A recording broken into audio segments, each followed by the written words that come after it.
अब Apple pencil एक ऐसे डिवाइस का एग्जाम्पल है जो कि बहुत ही अच्छे तरीके से काम करता है। इसके इंट्रोडक्शन से आईपैड को इस्तेमाल करने के नए तरीके अनलॉक हो गए हैं और इसका एक्सपीरियंस भी काफ़ी हद तक सीमलेस है।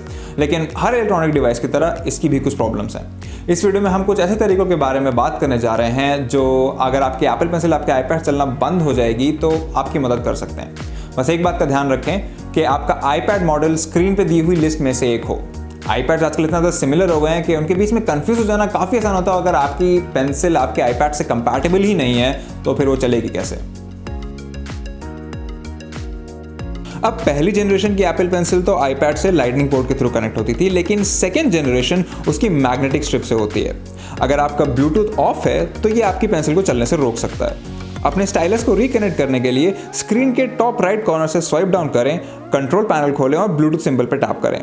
अब अपनी पेंसिल को प्लग इन करें और उसे मैग्नेटिक स्ट्राइप पर पेयर करने के लिए रख दें। अब अगर आप अपनी पेंसिल को देखेंगे तो आपको लगेगा इस पर कोई चार्जिंग इंडिकेटर्स नहीं है। अब इससे एक काफ़ी अच्छी और क्लीन डिज़ाइन मिल जाती है, लेकिन ये आपको चार्ज लेवल जैसी चीज़ें नहीं बता पाता। तो आपकी पेंसिल का चार्ज क्या है ये जानने के लिए इसको अपने आईपैड से कनेक्ट करें और एप्पल के बैटरी विजेट को देखें। ये आपको दिखाएगा कि आपके पास कितना ज़्यादा चार्ज लेफ्ट है। अगर आपकी पेंसिल यहाँ नहीं आती है तो उसको चार्जिंग पे लगभग 15 मिनट के लिए लगा के छोड़ दें और फिर से कोशिश करें। अगर इसके बाद भी आपकी पेंसिल एप्पल बैटरी विजेट में नहीं दिखाई देती है तो इसका मतलब है कि हो सकता है आपकी पेंसिल में एक हार्डवेयर इशू हो और आपको अपने नियर बाय एप्पल स्टोर जाना पड़ेगा। अब जैसे जैसे आप किसी भी स्टाइलस को यूज़ करते हैं उसकी टिप घिस जाती है और एप्पल पेंसिल के साथ भी ऐसा ही होता है। अगर आपकी एप्पल पेंसिल इनकंसिस्टेंटली चल रही है या कनेक्ट होने के बाद भी चल ही नहीं रही है तो इसका कारण हो सकता है एक वॉर्न आउट या फिर एक ढीली टिप। अब इसको फिक्स करने के लिए अपनी टिप को टाइट कर दें, उसको क्लॉकवाइज डायरेक्शन में रोटेट करके, या फिर आपको एक रिप्लेसमेंट सेट खरीदना पड़ेगा एप्पल से।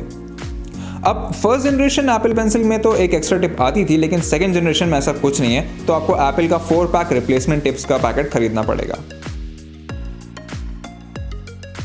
अब माना कि एप्पल पेंसिल और आईपैड का पेयरिंग प्रोसेस काफ़ी ज़्यादा सीमलेस है, लेकिन ये पेंसिल ब्लूटूथ पे चलती है और ब्लूटूथ पे चलने वाला हर डिवाइस इस प्रॉब्लम का शिकार हो सकता है। ऐसा करने के लिए सेटिंग्स एप्लीकेशन में जाएं और ब्लूटूथ सब सेक्शन पे एप्पल पेंसिल को ढूंढें।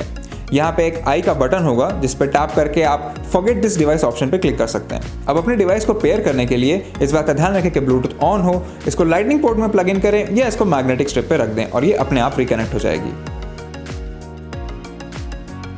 अब ज़्यादातर सिचुएशंस में आपकी एप्पल पेंसिल में ही कोई प्रॉब्लम होगी, लेकिन कभी कभी आईपैड के अंदर भी कोई ऐसा बग हो सकता है जो कि इस कनेक्शन को रोक रहा हो, तो आपको अपना आईपैड भी एक बार रीस्टार्ट करके ज़रूर देख लेना चाहिए। अब अगर आपके आईपैड में एक होम बटन है तो अपने स्लीप बटन को थोड़ी देर तक दबा के रखिए और आपकी स्क्रीन पे पावर ऑफ स्लाइडर आ जाएगा। इस स्लाइडर को स्लाइड कर दीजिए और आप ऐसे अपना डिवाइस ऑफ कर सकते हैं।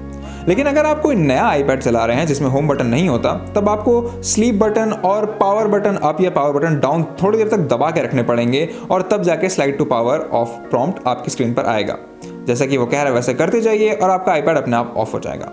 आईपैड रीस्टार्ट करने के लिए बस पावर बटन थोड़ी देर तक दबाए रखिए जब तक एप्पल का लोगो स्क्रीन पे ना आ जाए। अगर आपको ये वीडियो पसंद आई तो चैनल को सब्सक्राइब करें, इस वीडियो को लाइक करें, बेल आइकन को दबाएं और हमें कमेंट सेक्शन में बताएं अगर इस वीडियो ने आपकी मदद करी है तो।